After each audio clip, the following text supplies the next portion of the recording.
A Grécia, irmãos, era um país politeísta. O que quer dizer isso? Com milhares e milhares e milhares de deuses, incontáveis. Mas havia entre os gregos, ainda que poucos, pessoas que acreditavam apenas na existência de um único e verdadeiro Deus. Este era o Deus de Abraão, o Deus de Isaac e o Deus de Jacó. Em outras palavras, o Deus de Israel, o Deus dos judeus. Para demonstrar tal fé, esses gregos, chamados de prosélitos, eles viajavam todos os anos para a cidade de Jerusalém, e em Jerusalém ficava o templo, do grande rei, a fim de adorar o Deus dos judeus. Isso não quer dizer que todos eles eram salvos, porque uma pessoa não é salva só em acreditar na existência de um único Deus. A pessoa não é salva só porque ela acredita que o Deus dos judeus é o único e verdadeiro Deus que existe. Tiago 2,19 deixa este ensinamento bem claro. Tu crês que há um só Deus? Quantos aqui acreditam que há um só Deus? Fazes bem, Também os demônios o creem e estremecem. Em outras palavras, nós não fazemos mais do que obrigação, acreditando na existência de apenas um único e verdadeiro Deus. Então, pessoas não são salvas só porque acreditam nisso. Judas Iscariotes, por exemplo, ele estava no caminho certo, ele estava em direção ao céu, mas quando morreu, ele foi para a perdição. Em outras palavras, ele foi para o inferno. Ele beijou a porta do céu, literalmente, mas ele acabou indo para o inferno. O que aconteceu? Por quase 3 anos e meio, ele ouviu os ensinamentos da palavra de Deus por parte de Jesus Cristo, a própria palavra viva de Deus. Por 3 anos e meio, ele viu os maiores milagres que já ocorreram na face desta terra. Ele viu Jesus Cristo ressuscitando os mortos. Ele viu Jesus Cristo fazendo os paralíticos andarem. Ele viu Jesus Cristo abrindo os olhos dos cegos. Porém, ele era rebelde. E Judas era uma pessoa indomável. Ele fazia o que bem queria e Jesus não tinha nenhum poder sobre a vida dele. E assim também há pessoas que acreditam apenas na existência de um único Deus. E elas muitas vezes estão dentro das igrejas, mas Deus também não tem nenhum poder sobre a vida delas. Deus não tem nenhuma prerrogativa sobre o coração dessas pessoas. E assim como os gregos, nós todos precisamos desejar Jesus Cristo para as nossas vidas. Ele é o caminho, a verdade e a vida. Ninguém pode se aproximar de Deus senão por Ele. Então, nesta noite, você também deseja Jesus Cristo? Então, nós vamos ver o que este desejo implica. Se você possui este desejo, o que isso quer dizer? Em segundo lugar, quais os motivos por detrás deste desejo? Por que você deseja ver Jesus? E por último, o que precisa acontecer na sua vida para dar lugar a este desejo? O que é necessário acontecer com você e comigo para que tenhamos este desejo? Em primeiro lugar, o que este desejo implica? O que este desejo quer dizer? Os gregos disseram: Senhor, queríamos ver a Jesus. Assim como todos os judeus, os gregos prosélitos também acreditavam na vinda do Messias. Eles acreditavam também que o Messias haveria de vir. Eles estavam aguardando a presença do Messias com grande expectativa. Era a esperança deles. Os gregos, como os judeus, sofriam debaixo da tutela do Império Romano. Assim como os judeus, eles também eram perseguidos e massacrados. Quando o Messias finalmente chegou, ele foi rejeitado pela grande maioria dos judeus, pela grande maioria dos seus, mas esses gregos, e eu não sei quantos eram, a Bíblia não fala, eles não só o aceitaram, como também foram atrás dele. Portanto, meus amados, a Bíblia deixa bem claro, quando você e eu desejamos realmente Jesus Cristo, nós vamos atrás dele. Amém, irmãos? Ninguém pode me dizer que deseja Jesus Cristo ficando em casa. Ninguém pode me convencer que deseja Jesus Cristo deixando de segui-lo, deixando de conhecê-lo através das páginas sagradas da Bíblia e deixando de ter comunhão com Ele através do ministério de oração. Ninguém me convence que deseja Jesus se não fala sobre Ele, se não pensa sobre Ele. Veja 3 elementos na vida de uma pessoa que deseja Jesus. Primeiro, algum tipo de conhecimento prévio de Cristo. Ninguém deseja Cristo sem ter ouvido falar dele, sem conhecer alguma coisa de especial a respeito dele. Eu mesmo aceitei a Cristo com 12 anos de idade, mas muito tempo antes disso, eu já tinha ouvido falar de Jesus N vezes. Muito tempo antes disso, pessoas já haviam me introduzido para o Senhor Jesus Cristo. Então, finalmente, quando eu ouvi o Evangelho, eu já tinha um conhecimento prévio que me capacitou, que me proporcionou maior compreensão do Evangelho. Segundo, desejo de aumentar este conhecimento. Quem realmente deseja Jesus, deseja conhecê-lo mais e mais e mais, como nós cantamos aqui nesta noite. E finalmente, disposição para encontrar Jesus. Primeiro, algum tipo de conhecimento prévio de Cristo você teve. Esses gregos já tinham ouvido falar sobre a vinda do Messias de Israel, agora eles ouviram falar que esse Messias estava presente em Israel, eles ouviram o seu nome, Jesus de Nazaré, eles ouviram falar de seus milagres, eles ouviram falar de seus ensinamentos. No entanto, eles ainda não conheciam, mas tinham ouvido falar dele. É possível ouvir falar de Jesus, mas sem conhecê-lo. Veja, irmãos, que isso está acontecendo hoje no mundo. O nome Jesus é o mais conhecido, é o mais ventilado, é o mais pronunciado de todos os nomes. E nem por isso as pessoas realmente o conhecem. Elas já ouviram falar de Jesus, porém sem conhecer Jesus Cristo pessoalmente. A rainha de Sabá, que morava em outro país, ouviu falar sobre a sabedoria do rei Salomão. Numa época que não havia correios, pelo menos não como o nosso, não havia nenhum tipo de transmissão tecnológica, mas ela ouviu falar do rei Salomão, e tudo que ela ouviu falar era verdade, mas não era o suficiente. Ela precisava conhecê-lo pessoalmente, e apesar da distância, a Bíblia diz, ela viajou vários e vários dias para conhecer o rei Salomão, e ela não se decepcionou.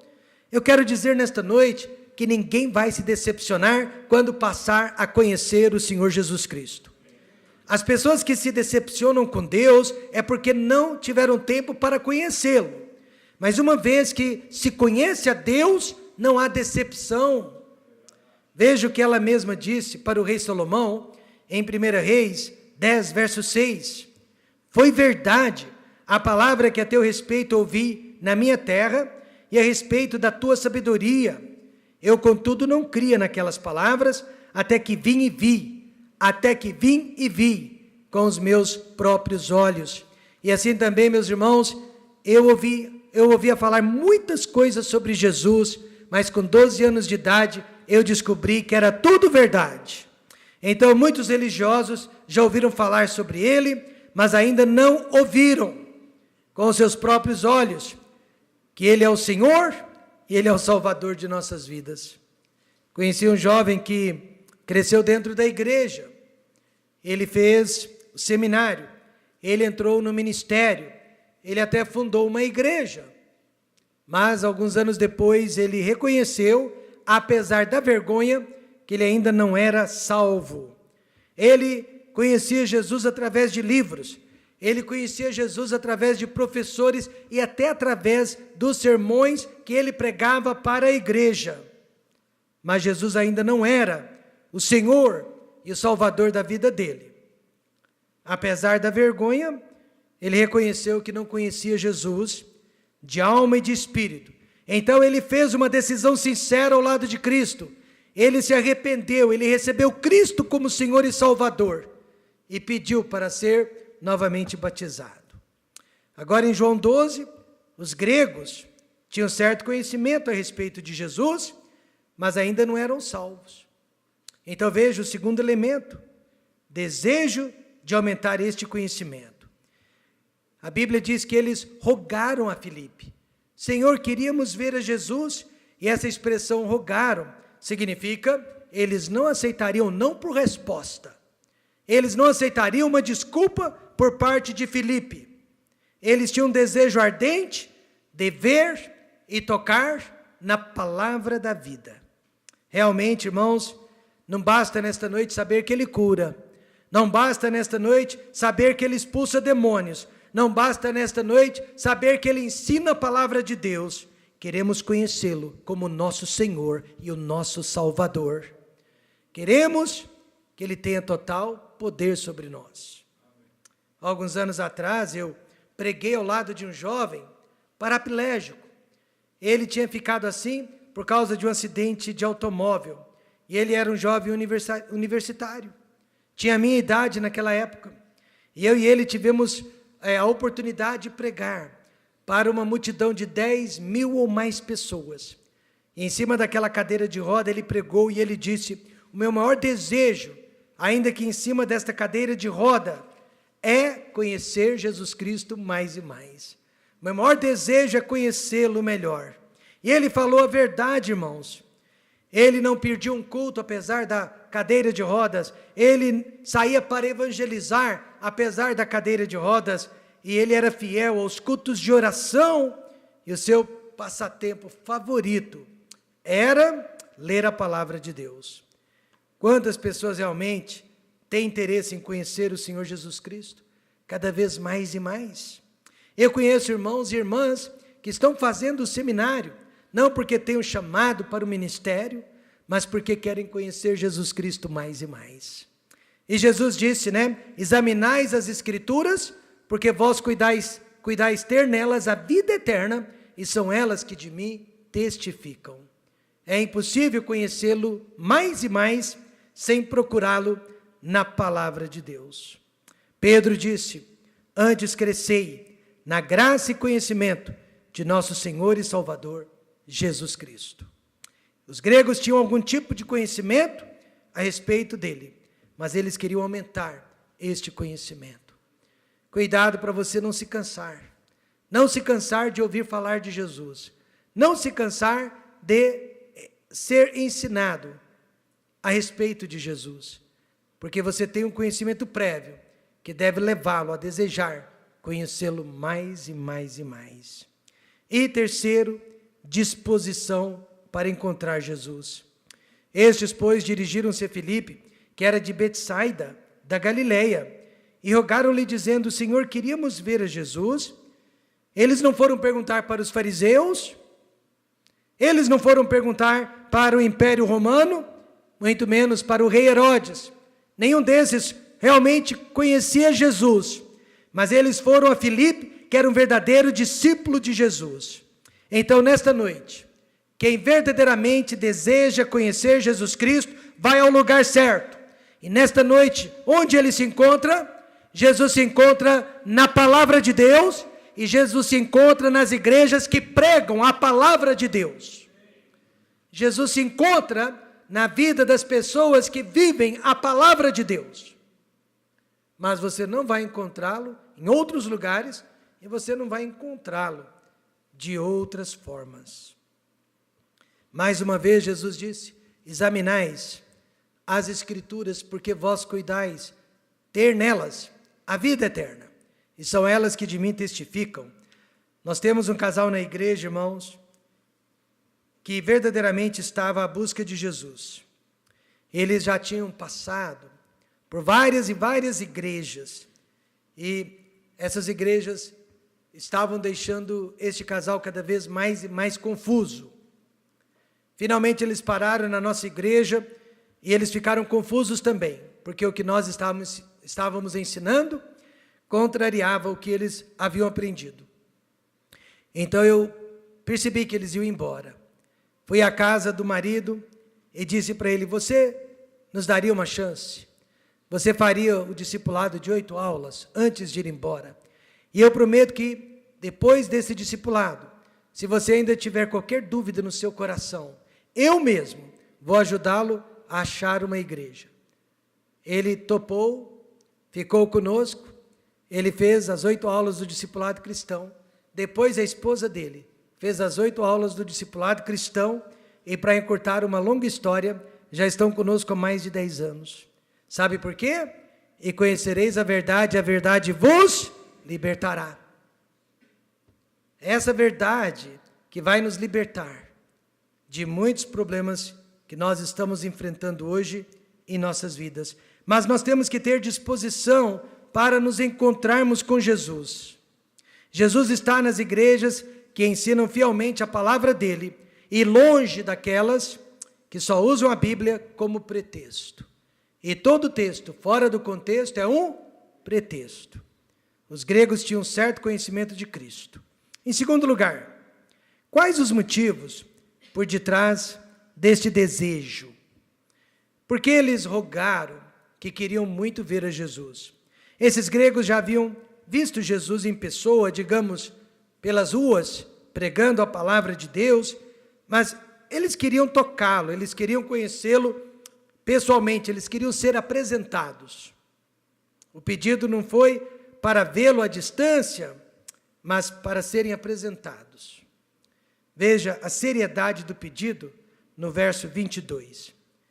Filipe foi dizê-lo a André, e então André e Filipe o disseram a Jesus. Filipe não quis tomar aquela decisão sozinho, e por isso pediu a ajuda de André. Esses gregos queriam, sabe o quê? Fazer parte do discipulado. Eles queriam ser discípulos de Jesus também. Eles queriam fazer parte daquela família. Eles queriam fazer parte daquele grupo. Mas por quê? O que, afinal de contas, eles viram em Jesus que fizeram com que eles desejassem a Jesus? O mesmo que eu e você podemos ver nele nesta noite, e por isso desejá-lo de todo o nosso coração. Eles viram o poder, amém, irmãos? E eles viram perfeição na vida de Jesus Cristo. Primeiro, eles viram perfeição. Eles estavam acostumados com a inveja, a insegurança e o orgulho dos fariseus, que eram seus líderes religiosos. De repente aparece um rabino, judeu humilde, isento de vaidades, cheios de amor para compartilhar. Eles não tiveram dúvidas. Este aí é o nosso caminho. E Jesus perguntou aos fariseus: quem dentre vós me convence de pecado? Se eu fizesse essa pergunta aqui hoje à noite, todos vocês teriam pelo menos de 1 a mais motivos para dizer: eu o convenço de erros, eu o convenço de pecados. Mas Jesus, ninguém podia convencê-lo de pecado, porque ele era perfeito. E se vos digo a verdade, por que não credes? Jesus desafiou aqueles homens a achar qualquer defeito na vida ou na fala dele. Mas ele era perfeito, assim como Deus. Ninguém jamais podia apontar qualquer falha nele. Ele foi perfeito, desde o dia que nasceu até o dia que morreu na cruz do Calvário. Note, Pilatos disse: estou livre do sangue deste inocente. E até Judas Iscariotes disse: traí o sangue inocente. Então até os seus inimigos foram obrigados a reconhecer a perfeição dele. E quando os inimigos reconhecem a perfeição, é porque é perfeito. Sabe qual é a parte mais difícil da vida cristã? Sabe qual é a maior dificuldade que todos nós enfrentamos aqui nesta noite? Sabe qual é o nosso maior dilema? É conviver com pessoas imperfeitas. Esta é a parte mais difícil. Por isso, meus amados irmãos, nós não estamos olhando para o homem nesta noite.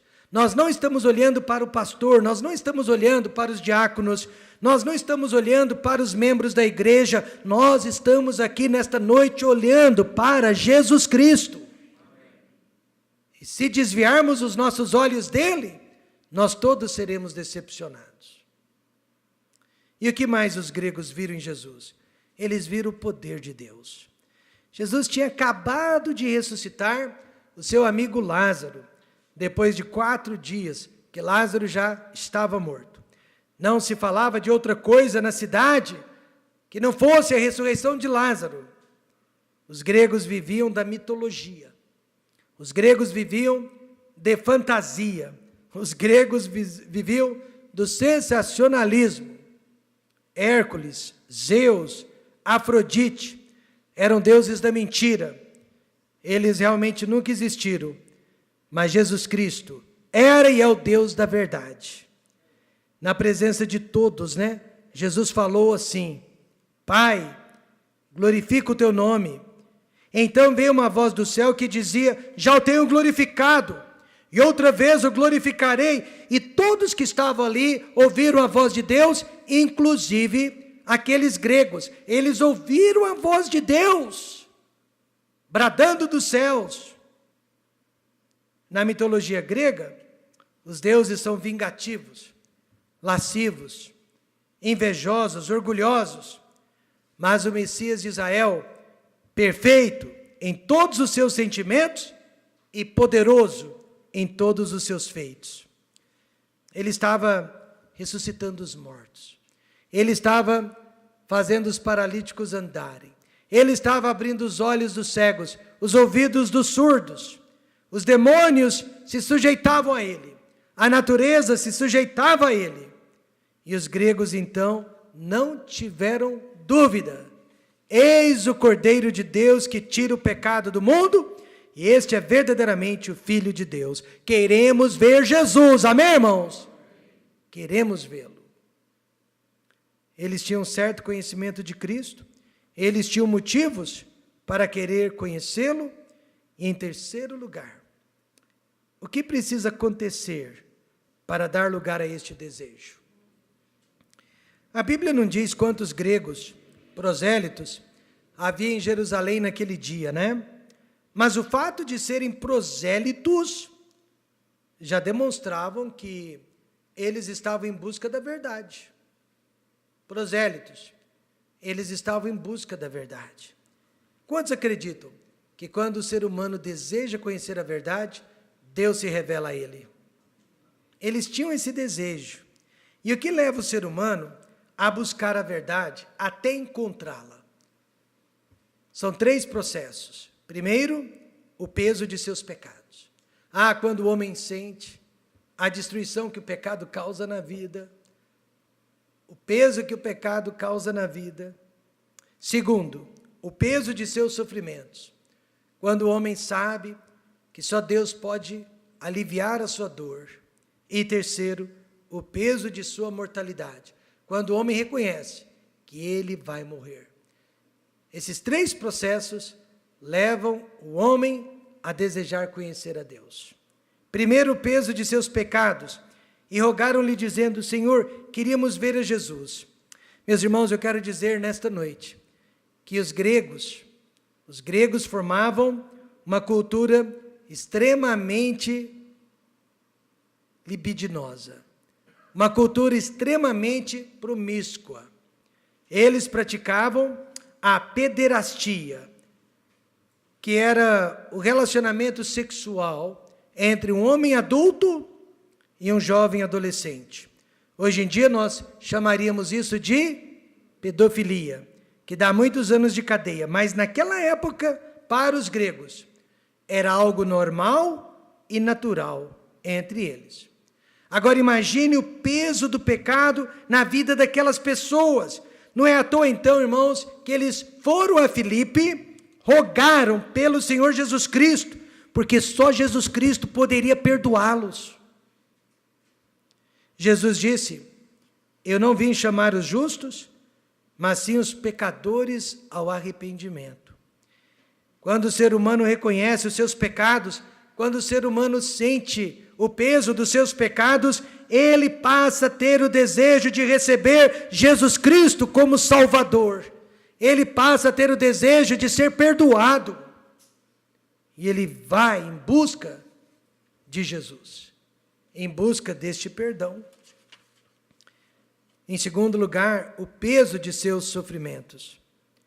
Assim como Israel, irmãos, as doenças eram frequentes na Grécia. Roma, o império, sobretaxava todos os cidadãos do império, todos os moradores do império, romanos ou não. e não havia retorno dos impostos que eram pagos. Tratava-se, então, de um povo muito sofrido. Só que sofrimento é algo comum a todos os homens. Mas você sabia que algumas pessoas sofrem mais do que as outras e nós nem ficamos sabendo? Talvez haja pessoas sofrendo sobremaneira aqui nesta noite, nós nem estamos sabendo e nunca vamos ficar sabendo, porque, em geral, as pessoas são orgulhosas, e elas não querem que ninguém saiba, né, o que se passa na vida delas, o que está acontecendo. Quando nós aceitamos a Cristo, nós éramos muito pobres. Meu pai, ele estava desempregado, passou vários meses desempregado. E durante aqueles meses, um dia ou outro, nós não tínhamos nem comida para comer. Passamos até fome. Eu me lembro um dia, em especial, que eu saí de casa de manhã para ir para a escola, sem o café da manhã, sem almoço. Quando eu voltei para casa, no final da tarde, eu encontrei uma moedinha, talvez de 50 centavos no chão. Achei aquela moedinha, passei numa padaria e comprei um filãozinho.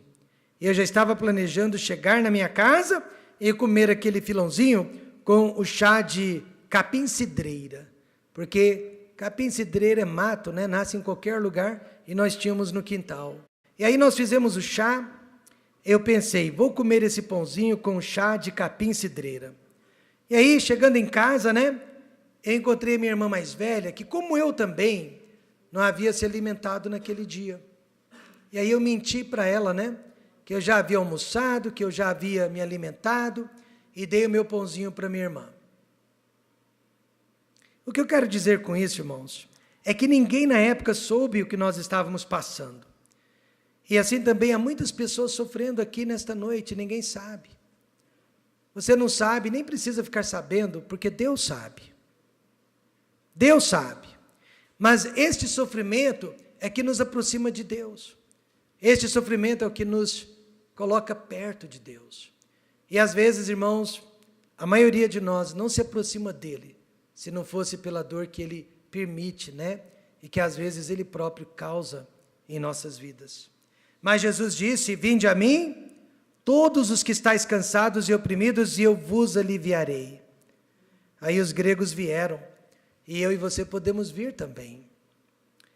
Muitas pessoas estão sofrendo, mas estão mentindo, né, dizendo que está tudo bem.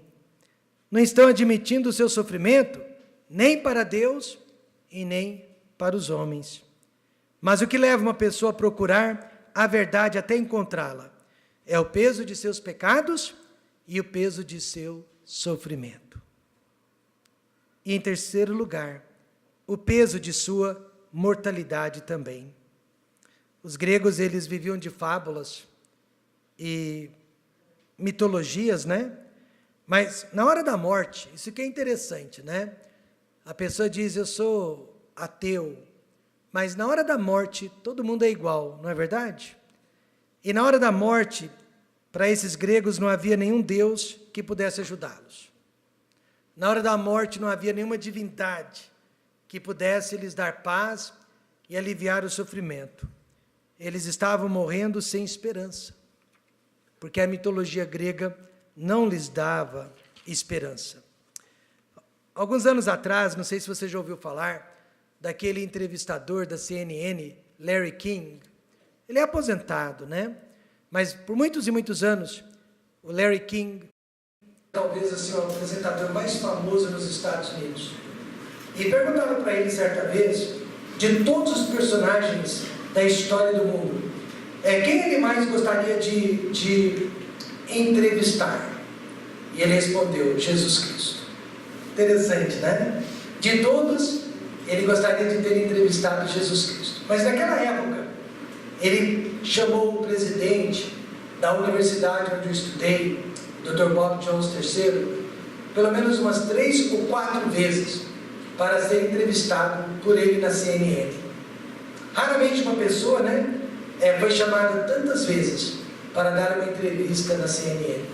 Mas o presidente da nossa escola foi. E aí na 3ª ou 4ª vez, o presidente, né, o Dr. Bob, resolveu perguntar, Larry, por que você tem me chamado aqui com uma certa frequência. Essa já é a terceira, quarta vez que você me chama. Aí o Larry King, nos bastidores, é claro, falou a verdade para o presidente, para o Dr. Bob. Ele disse: Dr. Bob, eu me dei por conta que vou morrer. Eu me dei por conta que já estou entrando na velhice e logo eu vou morrer. Eu me dei por conta que sou mortal e eu estou buscando uma resposta. Por essa razão ele estava chamando o Dr. Bob lá e muitos outros religiosos, porque ele estava buscando uma resposta. E Larry King tinha toda a razão. Olha o que a Bíblia diz: e como aos homens está ordenado morrerem uma vez, vindo depois disso o juízo. Dizem alguns que não há como se ter certeza de nada na vida. Você pode ter certeza que vai morrer. Você pode ter absoluta certeza que vai morrer. Não se iluda, porque você vai morrer. E todos nós já estamos neste processo há muito tempo. Os gregos procuraram Jesus porque eles sabiam que iriam morrer também.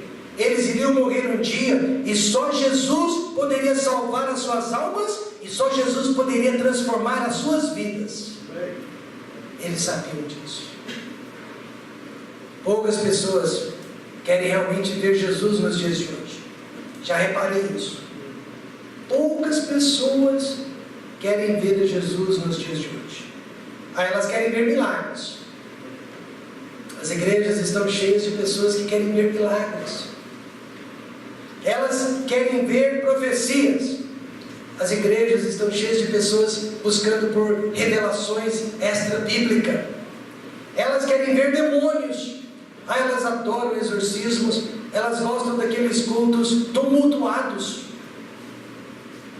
Até uma dessas pessoas me disse: eu não vou na sua igreja porque lá é muito calmo, eu gosto de igrejas barulhentas. Poucas pessoas, no entanto, querem ver Jesus. Sabe por quê? Por causa dos pecados. Poucas pessoas querem ver Jesus por causa do sofrimento. E poucas pessoas querem ver Jesus porque sabem que vão morrer um dia. Mas nesta noite, se você deseja ver Jesus, as portas ainda estão abertas. Amém, irmãos? Amém. Esta é a verdade. Se alguém ainda deseja ver a Jesus, as portas estão abertas. Meu pastor sempre me ensinou isso. Os piores momentos da vida, tanto de uma família quanto de uma igreja, são os momentos que nós mais precisamos ver Jesus. Os piores momentos da vida, de uma igreja ou de uma família, são os momentos que nós mais precisamos ver Jesus.